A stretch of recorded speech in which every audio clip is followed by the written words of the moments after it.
అందరికీ నమస్తే, welcome back to Sri Sai tutorial. ఈ రోజుతో మనకు డిఎస్సికి సంబంధించినటువంటి పరీక్షలు అనేటువంటివి కంప్లీట్ కావడం జరిగింది. ఇచ్చినటువంటి షెడ్యూల్ ప్రకారంగా చూసుకుంటే ఈ రోజుతో మనకు డిఎస్సికి సంబంధించిన పరీక్షలన్నీ కూడా ప్రశాంతంగా ముగియడం జరిగింది. దీని తర్వాత నెక్స్ట్ ఫర్దర్ ప్రాసెస్ అనేటువంటిది ఏ రకంగా ఉంటుందో ఈ వీడియోలో మనం క్లియర్గా తెలుసుకునేటువంటి ప్రయత్నం అయితే చేద్దాం. తెలుసుకునే ముందు వీడియోని చూస్తున్నటువంటి ప్రతి ఒక్కరు కూడా తప్పకుండా లైక్ చేసేటువంటి ప్రయత్నం అయితే చేయండి.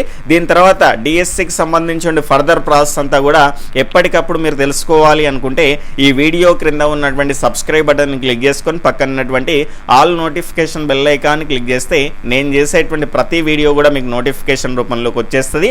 ఇక డిఎస్సికి సంబంధించిన పరీక్షలు జరిగినటువంటి సందర్భంలో వచ్చినటువంటి డాటా అంతా కూడా రేపు మనకు క్లియర్గా న్యూస్ పేపర్ల ద్వారా క్లియర్గా తెలిసిపోతుంది. దాని తర్వాత కనుక చూసుకుంటే చాలామంది అడుగుతున్నటువంటి అంశాలను ఇక్కడ ప్రస్తావించేటువంటి ప్రయత్నం అయితే చేస్తాను. ఇక రెస్పాన్స్ షీట్స్ గురించి చాలామంది అయితే అడుగుతున్నారండి. ఖచ్చితంగా మనకున్నటువంటి సమాచారం మేరకైతే 2 రోజుల్లోనే దీనికి సంబంధించినటువంటి అన్ని పరీక్షలకు సంబంధించినటువంటి రెస్పాన్స్ షీట్స్ అనేటువంటివి వస్తాయి. అదేవిధంగా ఈరోజు న్యూస్ పేపర్లో వచ్చినటువంటి ఆర్టికల్ అండి, ఇందులో కూడా అదే మనకు క్లియర్గా ఇచ్చారు. అదేవిధంగా గతంలో కూడా మనం చాలా న్యూస్ పేపర్లో ఇదే అంశాన్ని అయితే చూడడం జరిగింది. ఇక్కడ పరీక్షలను సిబిఆర్టీ విధానంలో నిర్వహించారు. పరీక్షలను నిర్వహించినటువంటి పాఠశాల విద్యాశాఖ అధికారులు 2-3 రోజుల్లోనే పరీక్షలకు సంబంధించినటువంటి ప్రాథమిక కీని విడుదల చేయనున్నట్టు తెలుస్తుంది అనేటువంటి అంశాన్ని కూడా మనం ఇక్కడ చూసాం. దాని తర్వాత ప్రాథమిక కీని విడుదల చేసిన అనంతరం అభ్యర్థుల నుంచి అభ్యంతరాలను స్వీకరించనున్నారు. ఆ తర్వాత ఫైనల్ కీని విడుదల చేస్తారు అనేటువంటి అంశం. ఫైనల్ కీ ఆధారంగా జనరల్ ర్యాంకింగ్ లిస్ట్ను విడుదల చేయడానికి అధికారులు కసరత్తు చేస్తున్నట్లు తెలుస్తుంది అనేటువంటి అంశాన్ని కూడా ఇక్కడ న్యూస్ పేపర్లో క్లియర్గా మెన్షన్ చేశారు. జనరల్ ర్యాంకింగ్ లిస్ట్ అనంతరం 1:3 మెరిట్ లిస్ట్ విడుదల చేయనున్నారు. 1:3 మెరిట్ జాబితా అభ్యర్థులకు సర్టిఫికేట్ వెరిఫికేషన్ నిర్వహించనున్నారు అనేటువంటి అంశాన్ని అయితే ఇక్కడ మనం చూస్తున్నాం. మొత్తంగా ఆగస్టు 5 అంటే ఈ రోజు ముగిశాయి కాబట్టి ఇంకో 2 రోజుల్లో మనకు రెస్పాన్స్ షీట్స్ అనేటువంటివి వస్తాయి. అయితే రెస్పాన్స్ షీట్స్ వచ్చిన తర్వాత చాలామంది అభ్యర్థులు జాగ్రత్తగా గుర్తుపెట్టుకోవాల్సినటువంటి అంశం ఏంటి అంటే మీకు సంబంధించినటువంటి స్కోర్ అంతా చూసుకున్న తర్వాత అందులో మనకు కీలో కొన్ని డౌట్స్ ఉంటాయి, కొన్ని తప్పుగా వాళ్ళు ఆన్సర్ ఇచ్చినటువంటి అంశాలు కూడా ఉంటాయి. కాబట్టి వాటన్నిటిని గుర్తించి ఖచ్చితంగా మనకు వాటికి సంబంధించి ఆబ్జెక్షన్స్ తెలియజేయడానికి తెలుగు అకాడమీకి సంబంధించినటువంటి బుక్స్కు సంబంధించినటువంటి రెఫరెన్స్ పేజ్ నంబర్స్, వాటికి సంబంధించినటువంటి డీటెయిల్స్ అన్నీ మనం ఎంటర్ చేయాల్సినటువంటి అవసరం ఉంటుంది. కాబట్టి మీరు చూసుకున్న వెంటనే ఆ రెస్పాన్స్ షీట్స్ వచ్చిన తర్వాత క్లియర్గా మీకు వివరించేటువంటి ప్రయత్నం అయితే చేస్తాను. అవి వచ్చిన వెంటనే వాటికి సంబంధించి ఆబ్జెక్షన్ అంటే ఇబ్బందికరమైనటువంటి ప్రశ్నలు ఉంటాయి కదా, ఆన్సర్స్ అనేటువంటి తప్పుగా అనిపించినటువంటి అంశాలు ఖచ్చితంగా వాటన్నింటినీ మీరు క్రోడీకరించి ఒక దగ్గర పెట్టుకునేటువంటి ప్రయత్నం అయితే చేయండి.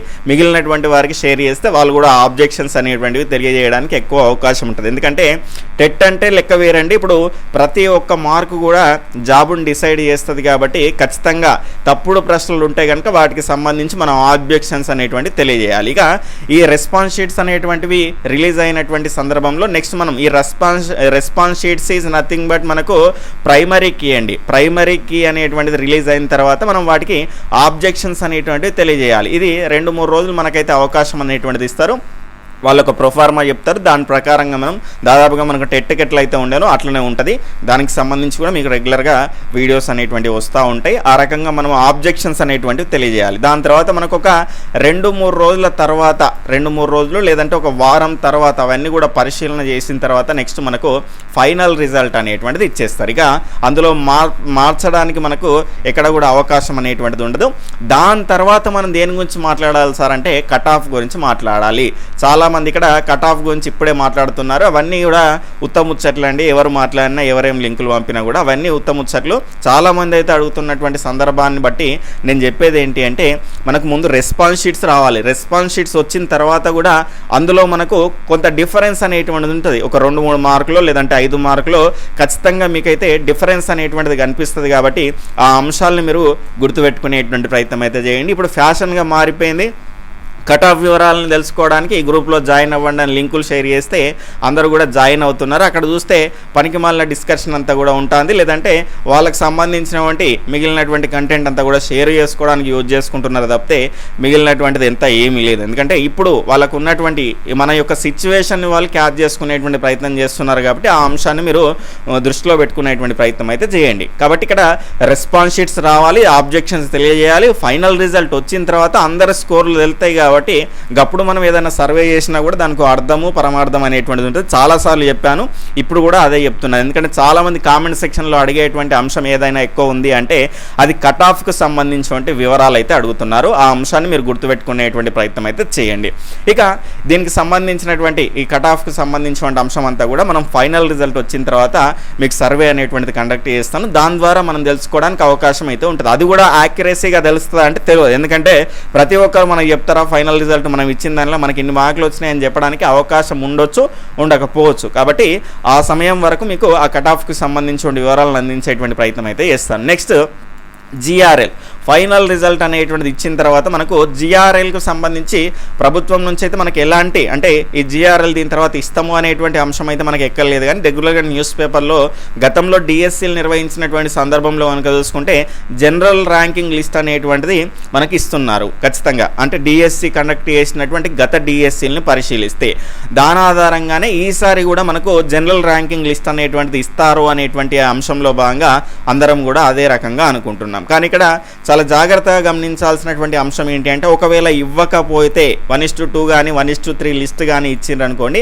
అభ్యర్థులకు కొంత సందేహం ఉంటుంది. ఎందుకంటే ఎంత స్కోర్ వరకు వచ్చింది, ఏడ కట్ ఆఫ్ అయింది, ఆ రకమైనటువంటి వివరాలను కూడా తెలుసుకోవడానికి కొంత ఇబ్బంది అవుతుంది. గురుకులాల్లో అట్లని చేసింది కాబట్టి తొందరగా ప్రాసెస్ కావాలని ఎప్పుడు కూడా సెప్టెంబర్ 5 వరకు ప్రక్రియ కంప్లీట్ కావాలనేటువంటి ఆదేశాలు ఉన్నాయి అనేటువంటి అంశాలను కూడా మనం చూసినాం. కాబట్టి ఖచ్చితంగా వాళ్ళు ఇవ్వాల్సినటువంటి అవసరం ఉన్నది, ఇస్తారు అనేటువంటి ఆ దృక్పథంతో ఉందాం, ఆశిద్దాం. కానీ ఒకవేళ ఇవ్వకపోతే మాత్రం ప్రతి ఒక్కరు కూడా జనరల్ ర్యాంకింగ్ లిస్ట్ ఇవ్వాలి అనేటువంటి దాన్ని డిమాండ్ చేయాలి. డిమాండ్ చేస్తే మనకు మన యొక్క స్కోర్ ఎంత, మన ర్యాంక్ ఎంత, మన ముందు ఎంతమంది ఉన్నారు, మన తర్వాత ఎంతమంది ఉన్నారు క్లియర్గా తెలుస్తుంది. ఆ కట్ ఆఫ్ కూడా ఇక్కడ కూడా మనం ఈ సర్వేలు కూడా చేయాల్సినటువంటి అవసరం లేదు. జనరల్ ర్యాంకింగ్ లిస్ట్ జిల్లాల వారిగా వచ్చినాయి అనుకోండి, మనమే తీయవచ్చు. తీసేసి ఆ కట్ ఆఫ్ అనేటువంటిది ఎంతవరకు అవ్వచ్చు, అక్కడ ఉన్నటువంటి పోస్టుల సంఖ్య ఎంత, ఓపెన్లో ఎన్ని ఉన్నాయి, ఏ రిజర్వేషన్లో ఎన్ని ఉన్నాయి, ఎంతవరకు ఎంత కట్ ఆఫ్ ఉంటుంది అనేటువంటి అంశాలన్నింటినీ కూడా ఈ జిఆర్ఎల్ ఇస్తే మనకు సులభంగా తీయడానికి అవకాశం అనేటువంటిది ఉంటుంది. కాబట్టి ఈ అంశాన్ని అయితే మనం చూస్తున్నాం. నెక్స్ట్ ఇక ఈ జిఆర్ఎల్ తర్వాత మనకు 1:2 రేషియో లేదా 1:3 రేషియోలో కనుక చూసుకుంటే సర్టిఫికేట్ వెరిఫికేషన్కి అయితే పిలుస్తారు. అయితే ఈ 1:2 కానీ 1:3 కానీ ఎందుకు అంటే ఖచ్చితంగా అన్ని అంటే చాలామంది అభ్యర్థుల దగ్గర అన్ని ధ్రువపత్రాలు ఉండొచ్చు, ఉండకపోవచ్చు, రకరకాల కారణాల వల్ల వారు వేరే జాబ్కు పోవచ్చు. కాబట్టి ఇక్కడ సెలెక్ట్ అయిన తర్వాత కూడా ఈ రకంగా పిలవడం ద్వారా ఒకరిగా రాకపోయినా కూడా ఇంకొకరికి ఇవ్వడానికి అవకాశం ఉంటుంది. కాబట్టి ఆ రకంగా మనకి ఎక్స్ట్రా ప్లేయర్ కింద తీసుకుంటారు. ఈ అంశాన్ని అయితే మనం చూస్తున్నాం. చాలామంది అయితే అడుగుతున్నారు ఎందుకు మరి మిగతా వాళ్ళని అనవసరంగా ఆశ పెట్టడం అంటే ఆ రకంగా మనకు మిగిలినటువంటి వాళ్ళకి జాబులు ఇవ్వడానికి అవకాశం ఉంటుంది. కాబట్టి ఒకవేళ ఈ క్యాండిడేట్కు వేరే జాబ్ వచ్చి వేరే దగ్గరికి వెళ్ళిపోయినా లేకపోతే ఎక్కువ స్కోర్ వచ్చినా కూడా సరైనటువంటి ధ్రువపత్రాలు లేకపోయినా, ఎందుకంటే చాలామంది సెకండరీ వాళ్ళు వీళ్ళు చేశారు. కాబట్టి ఇక్కడ ఖచ్చితంగా సర్టిఫికెట్స్ అనేటువంటివి అన్ని సర్టిఫికెట్స్ అనేటువంటివి మనకు వెరిఫికేషన్ నాటికి మన దగ్గర ఉండాలి. కాబట్టి ఈ రకంగా ఆ ప్రాసెస్లో వీళ్ళు ఈ రకంగా పిలుస్తారు. దీని తర్వాత 1:2 రేషియోలో పిలిచిన తర్వాత అక్కడ మనకు సర్టిఫికేట్ వెరిఫికేషన్కు పిలుస్తారండి. ఈ లిస్ట్లో ఉన్నటువంటి వాళ్ళను సర్టిఫికేట్ వెరిఫికేషన్కి అయితే పిలుస్తారు. దానికి సంబంధించినటువంటి సర్టిఫికేట్స్ ఏమేమి కావాలి అనేటువంటి అంశాన్ని కూడా ఆ దగ్గరలో తెలియజేసేటువంటి ప్రయత్నం అయితే చేస్తాను. వీలైనంత వరకు మీరు ఎవరైతే నెక్స్ట్ సర్టిఫికేట్ వెరిఫికేషన్కి వెళ్తాము అనుకుంటున్నారో వాళ్ళంతా కూడా ఖచ్చితంగా మీరు ఏం చేయండి అంటే ఇన్కము, క్యాస్ట్, నాన్ క్రిమిలేరు బీసీ వాళ్ళైతే మిగిలినటువంటివన్నీ కూడా సర్టిఫికేట్లన్నీ కూడా సిద్ధంగా చేసుకునేటువంటి ప్రయత్నం అయితే చేయండి. ఇక నెక్స్ట్ ఈ రకమైనటువంటి ప్రాసెస్తో మనకైతే డిఎస్సికి సంబంధించిన ప్రక్రియ అనేటువంటిది ఉంటుంది. దీనికి సంబంధించిన కంప్లీట్ డాటా అనేటువంటిది మనకు రేపటి వరకు వస్తుంది. కాబట్టి అప్పుడు కూడా మనకు క్లియర్ డాటా అనేటువంటిది తెలుసుకోవచ్చు. ఇంకేమైనా మార్పులు ఉన్నాయా మరి ఆ రకమైనటువంటి అంశాలు కూడా మనకు రేపటి వరకు క్లియర్గా తెలుస్తుంది. అయితే చాలామంది కట్ ఆఫ్కు సంబంధించిన అంశాల గురించి ఎక్కువ అడుగుతున్నారు. కాబట్టి ఆ అంశాలని మీరైతే దృష్టిలో పెట్టుకునేటువంటి ప్రయత్నం అయితే చేయండి. కట్ ఆఫ్ వివరాలు మనకు యాక్యురసీగా ఉండాలి అంటే జిఆర్ఎల్ వచ్చిన తర్వాత లేదంటే కనీసం ఫైనల్ రిజల్ట్ అన్నా రావాల్సినటువంటి అవసరం అయితే ఉంటుంది. ఇప్పటికే కొంతమంది ఆల్రెడీ వీడియోలలో చేసేస్తున్నారు ఈ జిల్లాకి ఇంత కట్ ఆఫ్ ఏడికెళ్ళి వస్తుందని. ఏడికెళ్ళి చెప్తావా నువ్వు అట్లా? ఎందుకంటే చాలా సెన్సిటివ్ మ్యాటర్ ఇది. ఏడికెళ్ళి చెప్తారు చెప్పండి.